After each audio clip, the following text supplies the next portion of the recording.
everybody, welcome back to my YouTube channel. Leslie Ann here. So today's video is a tag. Now I've had this or taken this tag from Bella, and Bella's channel is Beauty on a Budget, and I will write it in the little comments box down below just so that you can go over and see her channel.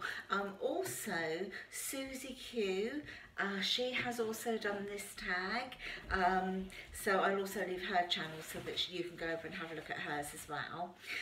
Anyway, the subject of today's video is, I need to put my glasses on, it's about aging, and it's aging and our top 5 hurdles that we cross when it comes to aging. So if you'd like to see this video, then stay just there. Maybe go grab yourself a cup of tea or coffee. Join me, because look, I've got a cup of coffee. So grab yourself a tea or coffee and then come back, and I'll be here waiting for you.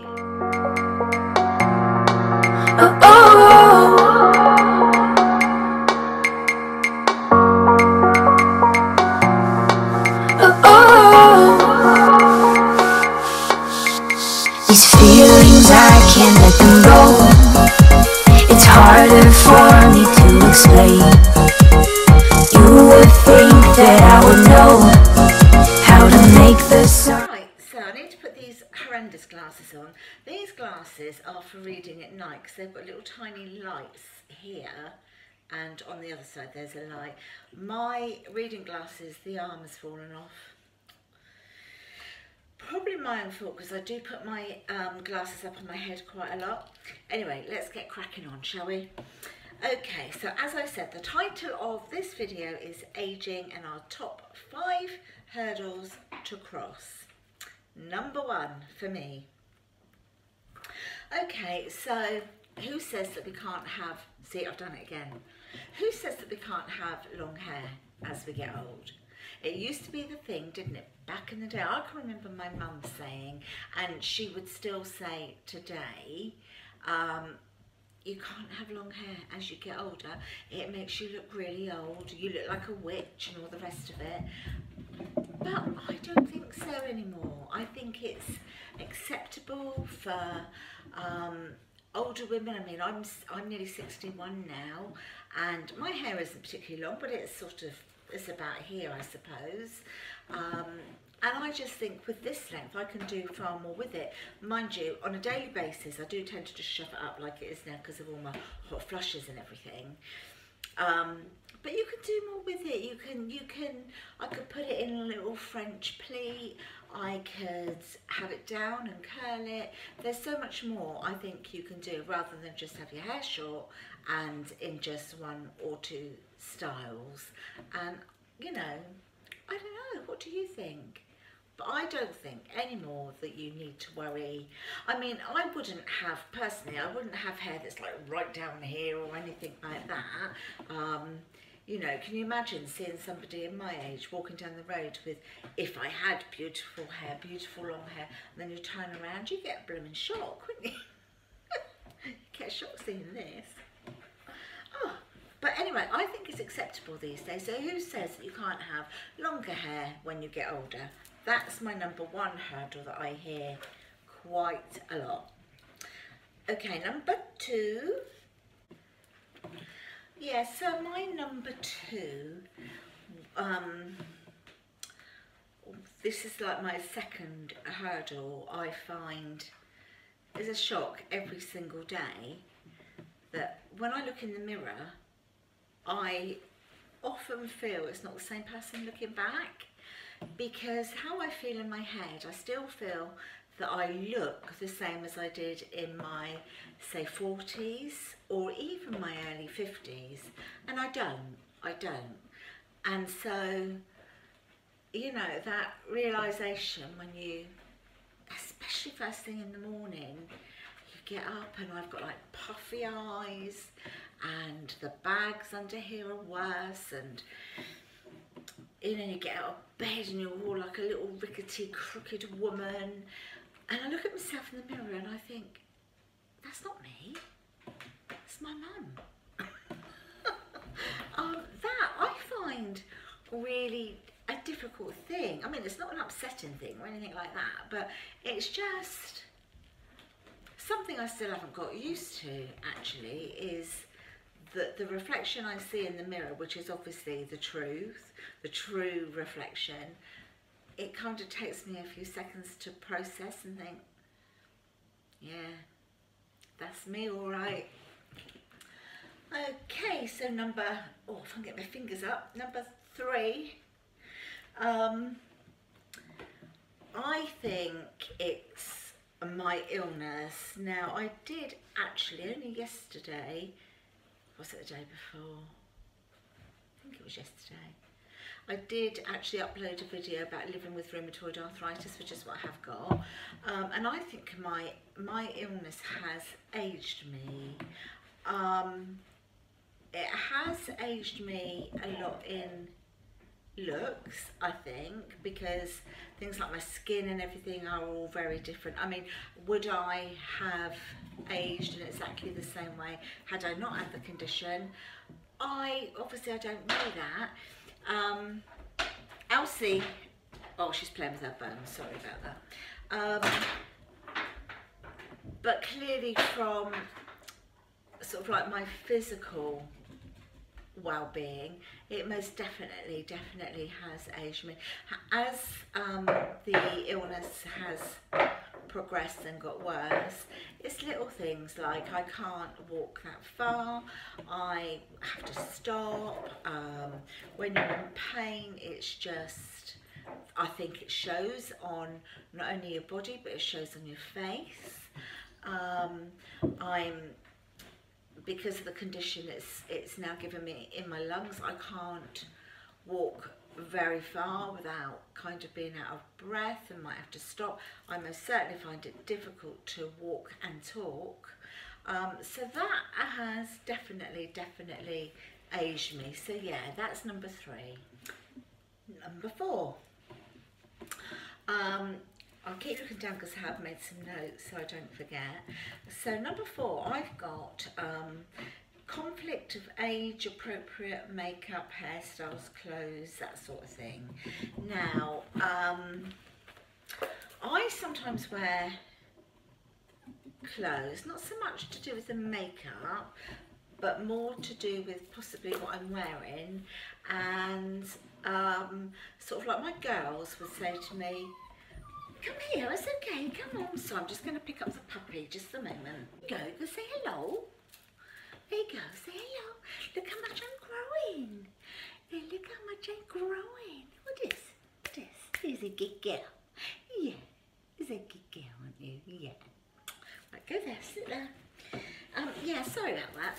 Yeah, my girls, I think particularly my youngest one, she would say to me, oh Mum, why don't you get one of those? And it could be, I don't know, it could be a certain skirt or something. And I'm like, no, I couldn't wear that. I'm too old to wear that. Surely that's for somebody a bit younger than me. And she'd be like, no, it would really suit you. It would really look nice. And on occasions I have actually bought what she might have suggested. That's my button, Mrs. And I have actually bought some of the things that she might have suggested and been pleasantly surprised and thought, actually, it does look okay.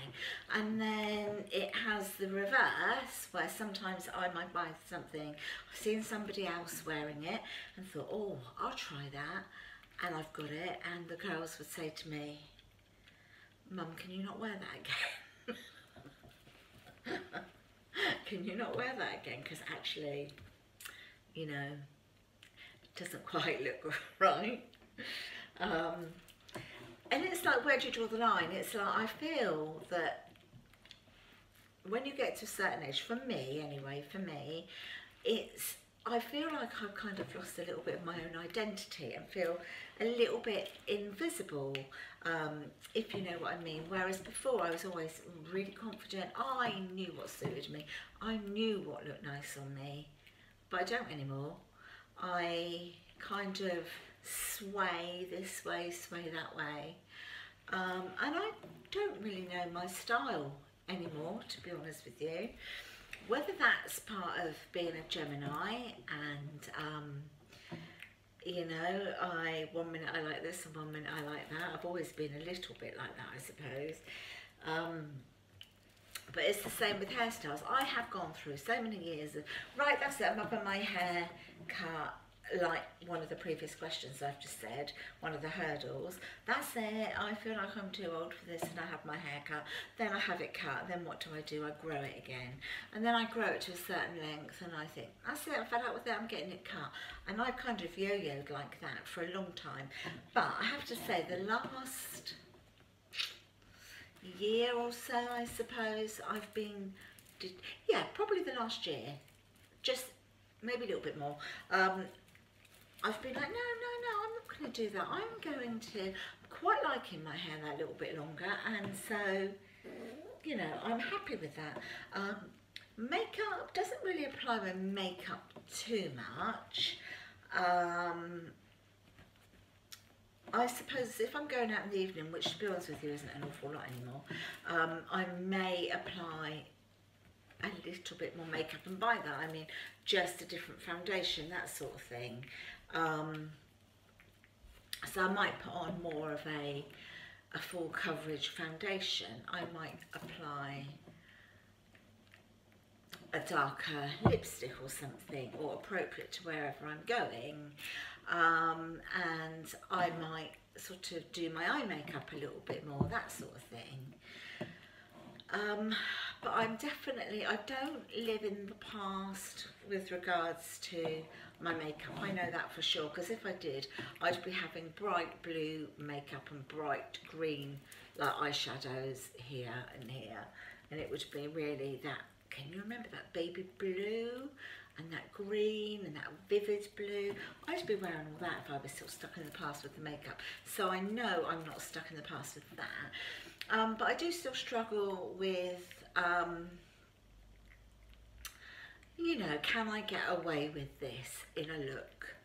Shoes doesn't really, they don't really come into it because I can't walk in heels anymore anyway.